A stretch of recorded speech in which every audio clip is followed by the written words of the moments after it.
para suster, bruder, Bapak Ibu, saudara-saudari, dan anak-anakku yang terkasih. Hari ini Markus dalam Injilnya bercerita tentang Yesus yang bertanya kepada banyak orang dan juga kepada para muridnya. Ada dua jawaban yang ditunjukkan kepada kita dalam Injil hari ini. Pada saat Yesus berjalan bersama para muridnya di sekitar Kaisarea Filipi, ia bertanya kepada para muridnya. Pertanyaan pertama adalah, kata orang, siapakah aku ini?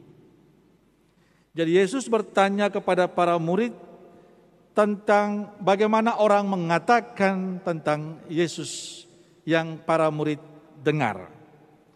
Maka jawaban para murid adalah apa yang mereka dengar, apa yang mereka tahu dari banyak orang yang mengikuti Yesus.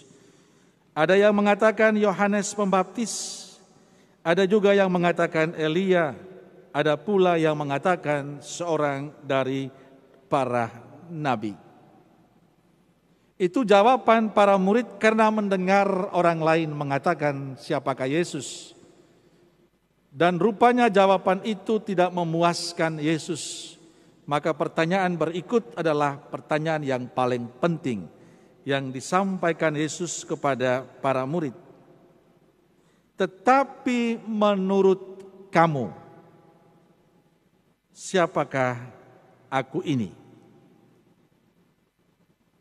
Jadi pertanyaan bukan lagi kata orang, tapi menurut kamu, menurut para murid, siapakah aku ini?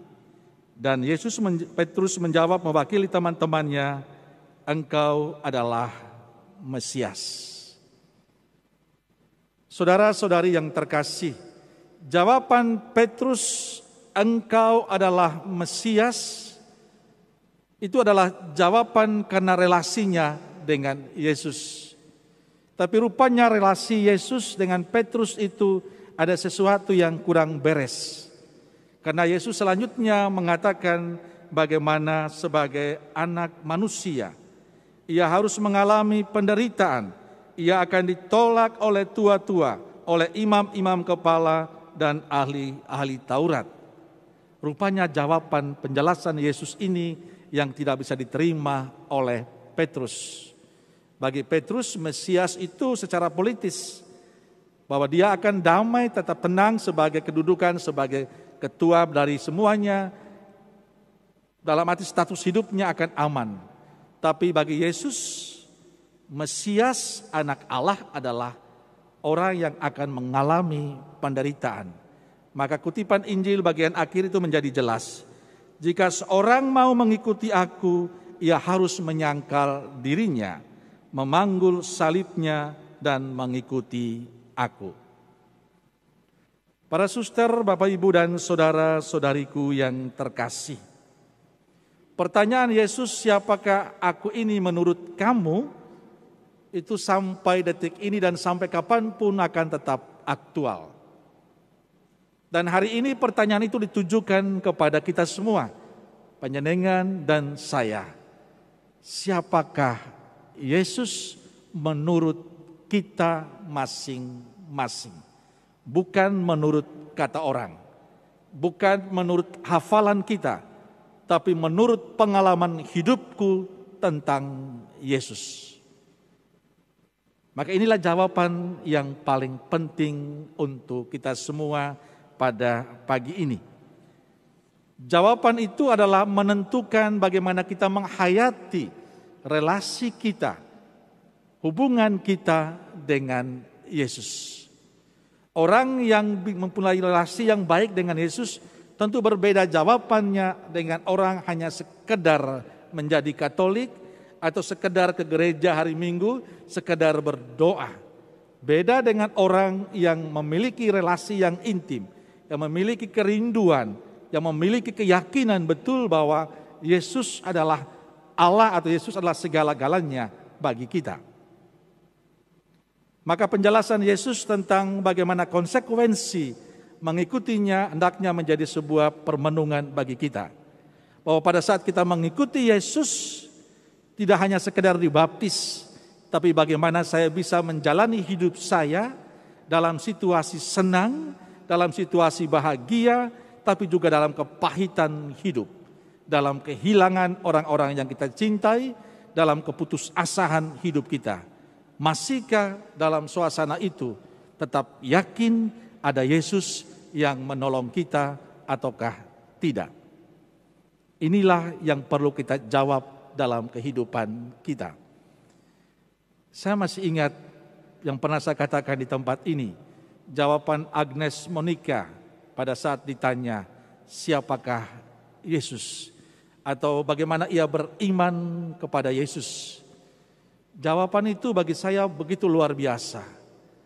Jawabannya seperti ini.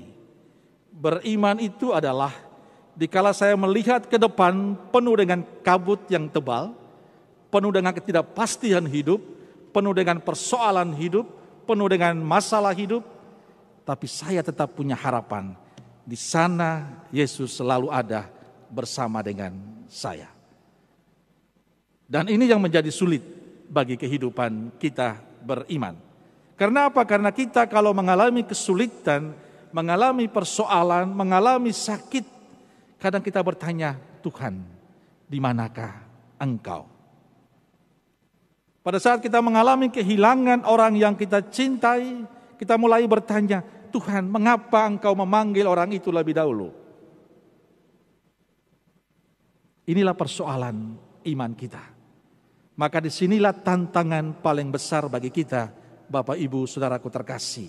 Pada saat kita memutuskan menjadi seorang Katolik, yang harus dipikirkan, direnungkan oleh kita adalah bukan hanya saya menerima pengalaman indah, pengalaman diberkati oleh Tuhan, pengalaman dikasihi oleh Tuhan, tapi saya mau menerima pengalaman pahit hidup saya. Bahkan kehilangan orang yang kita cintai dengan sebuah iman bahwa masih ada Yesus yang akan membantu dan menolong saya. Kalau itu yang bisa kita hidupi, maka akan menjadi sebuah berkat yang luar biasa. Tadi malam saya misa arwah.